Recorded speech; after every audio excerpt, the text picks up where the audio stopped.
Oh, I so dislike this type of RNG. I hope this card won't be meta. This is like 10 times as bad as Make It Rain. Is it the mustache? Who knows? What's up everyone? Again, no stream today, so I'll be recording this one exclusively for YouTube. My first unspoilered impression of what is apparently the Nami reveal today. Let's have a look at all of these new cards.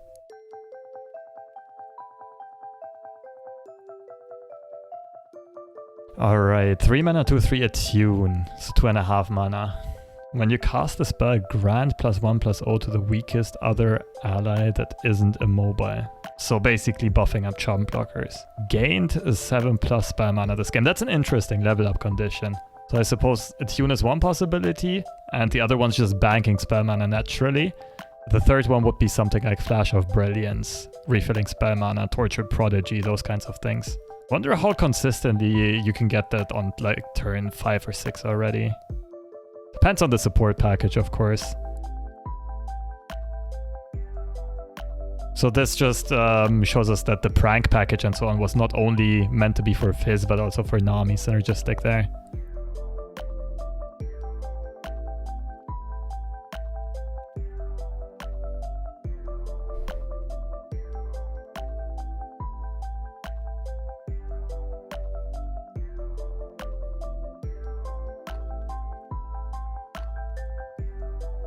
So Nami is surely meant for a flood tactic.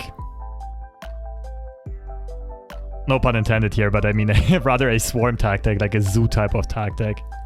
Strategy where you can consistently buff up the whole board. Of course, obvious synergy with Fizz.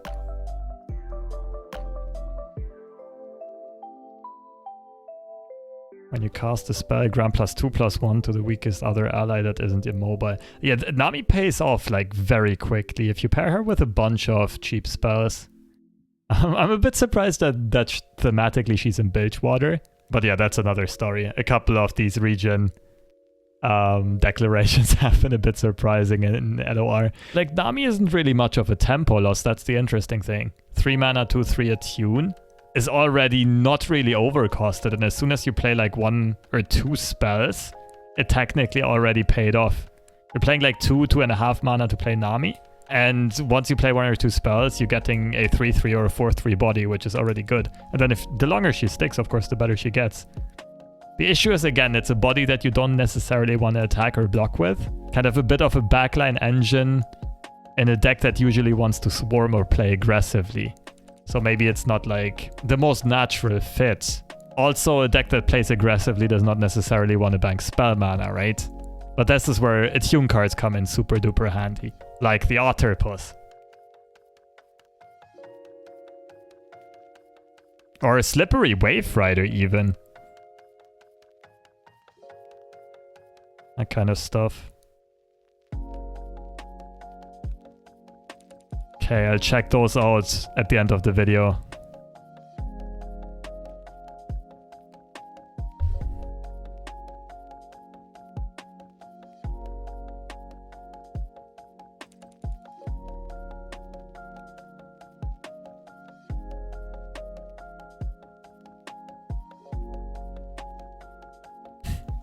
Ebb and flow, very thematic.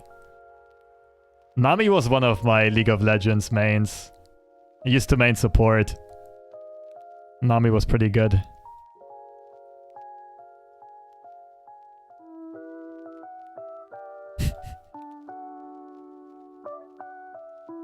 I mean, Nami pays off so quickly with the amount of cheap spells that you have access to here. Now that card also makes a lot of sense. The one that refills your spell mana. That combat trick thing. Okay, let's check these out. So we talk about Nami. We have Ebb, main deckable. 2 mana, fast, deal 2 randomly to an enemy or the enemy nexus. Oh, I so dislike this type of RNG. I hope this card won't be meta. This is like 10 times as bad as Make It Rain. Anyway, flow. Fleeting. Burst speed. Heal an ally or your nexus too. At least you have the option here. You have the choice here. Create an ebb and flow in hand. Fleeting. Fast speed. Deal 2 randomly to an enemy or the enemy nexus and heal an ally on your nexus too. Okay, interesting card design though. I like the instances, so that basically this is already playable in the early game if you get swarmed, but the more mana you have access to, the bigger the payoff is gonna be. So it scales as the game progresses. Obvious synergy with Nami as well, like triple spell trigger. Man, I really dislike that they're printing more RNG cards that impact the board though. I don't think that's healthy for the game at all. Unless, of course, if you can at least choose if it's deal 2 randomly to an enemy, that's one option. The other option is deal 2 to the enemy nexus. But if I'm understanding this correctly, you don't get the choice there. Tidal Wave, 3 mana slow. Deal 1 to 2 different randomly targeted enemies and create a crashing wave in your deck. I don't like the direction this is going. Even though I know it's bilge and blah blah blah, their theme is something about high risk, high reward, gambling, whatever. I was very glad that lore was not Hearthstone in types of RNG. But hey, it is what it is. Okay. So the base form is most definitely not worth it. But it's randomly targeted, which means it's interactable, like Fizz can cancel it, it gives Ezreal level up triggers and so on. Crashing Wave gets created in deck, what do? 3 mana slow, deal 2 to 4 different randomly targeted enemies and create a Colossal Wave in your deck. Deck again. Colossal Wave, deal 4 to all enemies and the enemy nexus. Okay, so again, very scalable spell. This time the base form is pretty bad though. Crashing Wave is already pretty good. It's pretty good. Like this is already solid. This one's rather like, of course this one's crushing, but you need consistent ways of tutoring your spell. The only obvious one I can think of right now is Zap Sprayfin. And if you play Nami, you're gonna play like a million spells with her, so you won't tutor this consistently. So I feel like you would play Tidal Wave in a deck that maybe runs almost no other spells and runs Zap. But then I don't think the deck would be good. Maybe I'm missing something obvious here, but right now I just can't really think of a shell for this. Mirai Warden, when I'm summoned, summon a random 1-cost follower. Wait, what? Isn't this card really, really good? This is basically Petty Officer for 1 less mana, but with 1 less attack. Of course, a bit less optionality, this and that. But this card looks crazy good, and it's very synergistic with Nami, with the board swarm strategy. This card looks really, really good. And then we have Fleet Admiral Shelly. Kind of reminds me of Squirtle, with the turtle shell on top of its head. 5 mana Attune, elusive. For every 2 spells you play in a round, grant other allies +1/+1. Yeah, so the idea of this whole package is obvious. Swarm the board, buff the small stuff. Some elusive synergies here and there. The card could be very strong, but it is very interactable at 3 HP. There's so much stuff that removes this. Of course, if Nami is already buffed, there's gonna be quite a bit of access to buffing this as well, but Bilgewater on its own doesn't have the best combo tricks that save HP. However, this could be really good maybe paired with Freljord or something if you play Troll Chants and Elixirs. So kind of like the Fizz TF elusive deck that used to be popular, but now just has access to better cards. That could be a thing. These were from yesterday. I'll get to them in a second. Let's see if there was anything more from yesterday. Okay, so Ebb is Nami's hero spell, signature spell. Yeah, as I said earlier on, super synergistic with the optionality of how many spells you want to stack onto Nami. I just really dislike this card. Not even the design itself, just the philosophy behind this type of RNG. And here we have a lot of cards that we didn't see. Okay. 20 cards total. Holy smokes.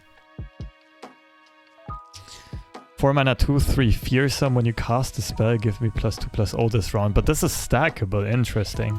What's very important about this is that before you cast your first spell, so if you also have Nami on board, this is very likely to get targeted by the Nami buffs, because it can easily be the weakest ally at 2. Gonna be interesting what the order of operations is. If Nami's passive triggers first or this passive, or if it's depending on board order.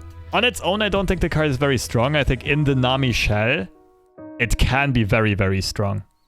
Wait, actually, can Nami buff herself? To the weakest other ally? No. Avatar of the Tides. If you would get a mana gem, instead refill your spell mana. When you cast a spell, create in hand a random spell that costs 3 or less and give it fleeting. So I assume this is meant to be synergistic with Attune, right? I don't think this means like if you get a mana gem at the start of the turn. That would be a bit weird. And you'd be stuck at like 6 mana for the rest of the game. So I assume this is like stuff like Attune. I mean, like I said, Torture Prodigy, Flash of Brilliance already immediately refill it. Maybe there's some other cards that help this. So this card pays for itself very quickly. The stat line is solid. This is hard to remove. Again, initial tempo cost, but you can quickly catch up on the lost mana cost, and like this endless value generation is really big. Because this is repeatable per turn, right? So you can fill up your hand super easily, either use it as discard fodder or basically have a hand of 4 fleeting cards and have optionality, whether or not there's something useful among those. But this one looks like it has potential for sure. 3 mana, 4/3 Attune. This is just power creep. This is straight up power creep. This is a 2 mana, 2.5 mana, 4/3. Of course, 4/3 is worse than 3/4, like a Badger Bear stat line, for example, because this is going to trade into a lot of other 2-drops, which have 3/2 stat lines. Marai Songstress. 2 mana, 3/2 when I'm summoned. If you cast a spell this round, grant me elusive. This also just looks good. Like, if you are playing against an aggro deck, you can easily play this as a 2 mana, 3/2. This is like the floor. It's still a super effective blocker. Best case scenario, you get this as elusive. It's basically like you get excited in your opponent's Nexus, and it's still a 2 mana 3/2. A solid blocker for the rest of the game. Like, you don't get the elusive very often if you play on curve. It might be a bit more of a combo tool maybe, but even on like turn 4, 5, 6, just to fill out your curve, this is going to be very useful. It can also be used just as an elusive blocker. Great Mother. 4 mana 3/3. When I'm summoned, create 5 random 6+ cost spells in your deck and lower their cost to 3. So that makes them tutorable by Zap. But again, this is like that type of RNG that I don't know. 6+ cost spells. Imagine getting sunk cost off of that. I guess for 3 mana it's playable. Yeah, we talked about all of this. Now it's time to talk about these 4 cards that were revealed during the seasonal yesterday.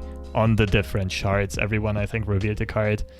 I already kind of covered them on stream yesterday. I'll just say a couple words about each of these. Lady of Blood, Noxus, 4 mana, 2/4. When you discard a non-fleeting unit, create a fleeting copy of it in hand. Idea was that it's meant to be a great value generator in a Cyan deck, but Cyan decks usually play for tempo. And this is a card that you would never want to swing with. That doesn't block or trade very effectively. Maybe in some combo-oriented Cyan decks. Because one nasty combo is this with a Grenadier with the 3/2 Ephemeral, right? But apart from that, I think this is rather not going to see too much play. Outside of maybe some crazy enabling combos. Curious Shellfolk was one of the better ones of this bunch. 6 mana, 4/6 Bandle City. When you pick a card from randomly selected options, create a copy in hand and reduce its cost by 1. Very good with Invokes, Manifest, Discover. A lot of optionality here. Stat line is also good. 6 HP has traditionally been rather hard to remove. If we all remember the old Trundle and so on. Swain, for example, is also just a tough body on the board to deal with. Therefore, this is going to be stickier. It doesn't come into the game too late, and it fairly quickly pays for its overcost. This could definitely see play. I'm not sure if it's going to be too prevalent in the meta, because it is fairly slow value-oriented card. I feel like the meta is going to be rather fast, but in like slow mid-range decks or control decks, this can definitely be run. Tailcloak Matriarch. Each round, the first time you recall a follower, summoning an exact ephemeral copy of it. This one I didn't see yet yesterday. It was only slightly overcosted. Right now, I'm not really seeing it though. So very obviously, this is an Ari support card. I'm sure that's gonna get a lot of people hyped. The most obvious synergy would be the Rekindler. But again, like, the issue with a lot of these cards are already overcosted and you don't really want to trade with them. You need them to stick on the board to justify playing them. And that means you're not only expending the whole turn, you also have a unit on board that A, can be removed, and B, you don't really want to attack or block with. So They're all like combo-oriented, value-oriented, and they are reliant on a rather slow meta game to be good. So this does enable a lot of combos on paper. Are they gonna be consistent enough? I doubt it. But potentially in the future, with the right additions, with like a consistent deck overall, there could be some crazy combos around this. And that's it for all of the cards.